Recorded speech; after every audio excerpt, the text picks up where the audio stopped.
안녕하세요. 저는 40대 주부입니다. 고등학생 아들을 키우고 있지요. 제게는 말 못할 고민이 있습니다. 다름 아닌 아들의 문제입니다. 아들은 이제 고3이 되었습니다. 아들은 어릴 때부터 성실한 아이였습니다. 스스로 알아서 공부도 열심히 했고 성적도 항상 좋은 편이었습니다. 고등학교에 입학할 때까지 한 번도 속을 썩이지 않은 착한 아들이지요. 그런데 제가 너무 아들을 몰랐나 봅니다. 아들은 평소에 얌전한 성격이고 시간이 날 때면 주로 책을 읽곤 했습니다. 덕분에 성적은 항상 최상위권이었죠. 오히려 남편은 그런 아들을 걱정했습니다. 그래서 주말이면 남편이 데리고 나가곤 했죠. 나가서 자전거도 타고 축구도 하곤 했습니다. 하지만 아들은 운동에는 크게 흥미를 못 느끼더군요. 오히려 책을 읽는 걸 더 좋아하는 것 같았습니다.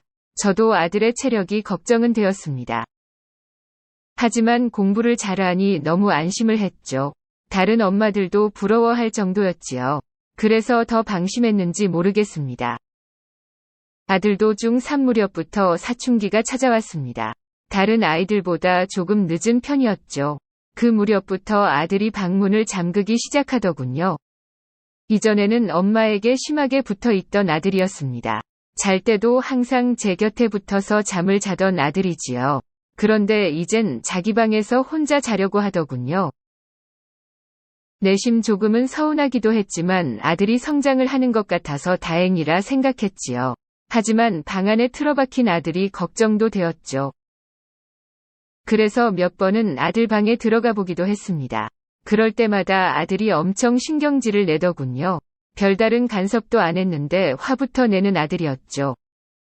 서운한 감정을 남편에게도 털어놓았습니다. 하지만 남편은 아들의 뜻을 존중해주자고 하더군요.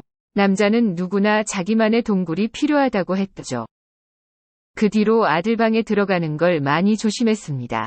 하지만 걱정이 안 되는 것은 아니었습니다. 남편은 아들을 믿어보자고 이야기를 했지요. 그래도 걱정이 되는 것은 인터넷이었습니다. 공부만 하던 아들이 컴퓨터를 자주 하는 것 같았습니다. 나쁜 걸 보는 건 아닌지 솔직히 걱정이 많이 되었죠. 아들은 이전보다 많이 날카롭고 신경질적으로 변했습니다.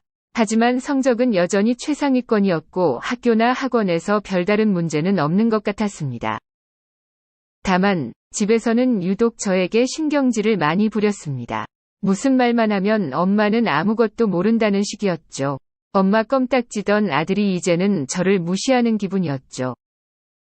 아들은 고등생이 되면서 키가 엄청 커졌습니다. 그래서 이제는 저보다 훨씬 큰 몸집이 되었죠. 밖에 나가면 아들이 제 보호자 같았지요. 아들을 안아보면 이제는 제가 아들 품에 쏙 들어갔죠. 아들은 투덜거리면서도 무거운 짐도 들어주었고 사람 많은 곳에서는 알아서 저를 감싸더군요. 어리기만 하던 아들이 든든한 남자가 되어 있었죠. 까칠한 아들이지만 어느새 이렇게 컸나 싶었죠. 아들에게 그렇게 보호받는 기분이 좋았습니다. 그러던 어느 날 아들의 방을 청소하러 들어갔습니다. 아들의 물건은 특히 만지지 않도록 주의를 기울였죠. 그런데 그날 컴퓨터가 켜져 있는 걸 보았습니다. 모니터만 꺼져 있고 본체는 켜져 있었죠. 저는 본체를 끄기 위해 모니터를 다시 켰습니다. 그러자 아들이 보고 있던 화면이 눈에 들어왔습니다. 이런저런 창들이 열려 있더군요. 그 모습을 보니 또 호기심이 발동을 하더군요. 그래서 아들이 보던 창들을 하나씩 살피기 시작했습니다. 그리고 곧 아들이 저장해둔 사진 폴더가 보였습니다. 아들은 야한 사진을 보고 있었던 것 같았습니다. 야한 걸 본다는 것은 남편도 저도 짐작을 하고 있었습니다. 그래서 웬만한 게 나와서는 놀라지 않을 거라 생각했죠. 그런데 아들의 컴퓨터에서 본 것은 놀라지 않을 수 없었습니다. 다름 아닌 제 사진이 있었기 때문입니다. 화면에 보이는 것은 분명 제 사진이었습니다. 그런데 제가 옷을 모두 벗고 있는 모습이었습니다. 어떤 사진은 설명하기도 민망한 포즈를 하고 있기도 했습니다. 너무 놀라서 저는 다른 사진도 열어보았습니다. 아무리 봐도 그것은 제 얼굴이었습니다. 제 얼굴을 한 여자의 적나라한 모습을 드러내고 있었죠. 거기에 제가 다른 남자와 몸을 섞고 있는 사진도 있더군요.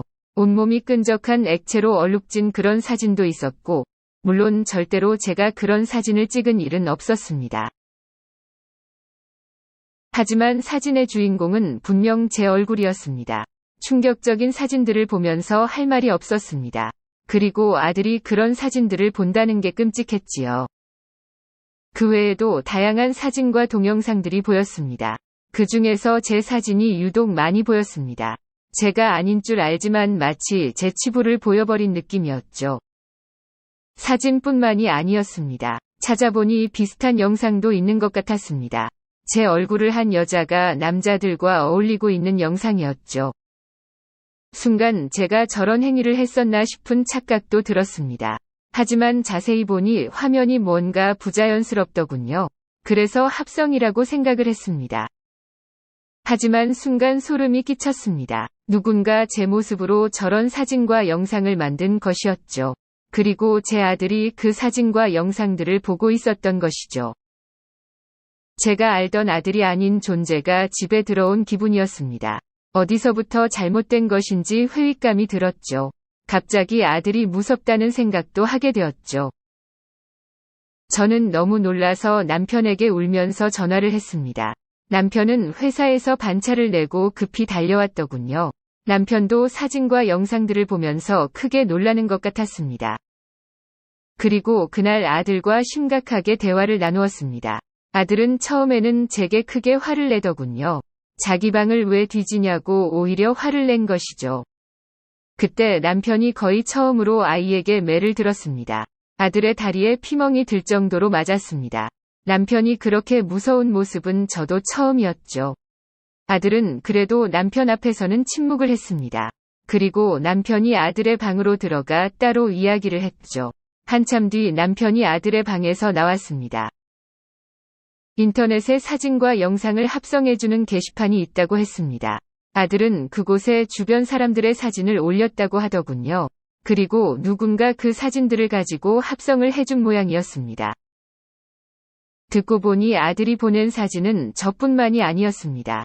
주변 지인들의 사진도 여러 장 보내서 합성을 한 것 같았습니다. 그리고 조금 전에 아들이 보낸 사진은 모두 지웠다고 했습니다. 하지만 그 사진들이 어디로 어떻게 유포되었을지도 걱정이었습니다. 누군가 저 얼굴을 보면서 욕구를 푼다고 생각하니 끔찍했죠. 실제로 그런 일로 처벌을 받았다는 사례도 있는 것 같았습니다. 제 그런 모습을 다른 사람들이 본다는 것도 두려웠고, 아들이 범죄자가 될 수 있다는 사실도 끔찍했습니다. 그제야 아들도 문제의 심각성을 인지한 것 같았습니다. 다행히 아들이 올린 사진을 다른 곳에서는 찾을 수 없었습니다. 그래도 불안해서 업체도 알아보기로 했지요. 남편은 개인 사진들은 당사자 외에는 크게 의미가 없을 거라고 했습니다. 그래도 저는 수치심과 당혹감, 불안감에 휩싸였습니다. 아들도 제게 죄송하다고 사과를 했습니다. 저는 최대한 담담하게 사과를 받아주었습니다. 하지만 아들과 시선을 마주치는 게 두려웠습니다. 아들의 눈빛이 제 몸을 훑어보는 것 같은 기분이 들었죠. 제 모습을 하고 있던 여자의 모습이 자꾸만 떠올랐습니다. 분명 그 사진은 제 사진이 아니었지만 아들의 앞에서 제 은밀한 부위까지 모두 보여버린 기분이었죠. 아들이 그 사진들로 무슨 짓을 했을지 상상이 되었습니다. 아들이 다시 방으로 들어갔을 때 저는 온몸에 힘이 풀리는 기분이었습니다. 너무 긴장하고 있었던 것 같았습니다. 다음 날에도 아들은 제 눈치를 보는 것 같았습니다. 기가 확 꺾인 모습으로 밥을 먹더군요. 저는 최대한 담담하게 아들의 등교를 시켰습니다. 하지만 여전히 아들의 시선이 불편하고 어려웠습니다. 여전히 아들이 저를 어떻게 보고 있을지 두려웠죠. 자꾸만 그때 보았던 사진 속 그 여자가 떠올랐습니다. 마치 제가 발가벗겨진 기분이 들었습니다. 이럴 때는 어떻게 해야 할지를 모르겠더군요. 인터넷으로 이런 상황에 대해서 찾아보게 되었습니다. 저 말고도 이런 경우가 없지는 않았습니다. 상담을 받아보라는 이야기도 있었고, 곡소리 나게 잡아야 한다는 소리도 있더군요. 그리고 일부에서는 좋지 않은 이야기도 있었습니다. 제때 해결하지 못해 집안이 풍비박산이 났다는 이야기였죠. 그런 이야기를 볼수록 두렵기만 했습니다. 결국 상담을 받아봐야 하나 생각도 했습니다. 하지만 아들을 정신병자로 만드는 것 같아 망설여졌습니다. 그렇다고 다른 사람에게 말을 하지도 못했지요. 남편은 혹시나 유출된 사진이 없는지 확인을 했는데 다행히 사진이 유출된 것 같지는 않았습니다. 아들도 평소와 크게 다르지는 않아 보였습니다. 모든 게 제자리로 돌아오는 기분이었죠. 하지만 여전히 돌아오지 못한 게 있다면 제 마음입니다. 아들이 방문을 닫고 들어가기만 해도 불안합니다. 아들이 집에 있으면 샤워를 하는 것도 꺼려집니다. 당연히 남편과의 관계도 하지 못하고 있습니다. 언제라도 아들이 훔쳐보고 있는 것 같은 기분이었죠. 최근에 남편과 함께 상담센터를 찾아갔습니다. 하지만 제 속마음을 털어놓는 게 쉽지가 않더군요. 아들은 남편과 종종 대화를 나누고 있습니다. 다행히 아들도 많이 후회하고 반성을 하고 있다고 합니다. 그 말이 사실인지는 저도 알 수 없습니다.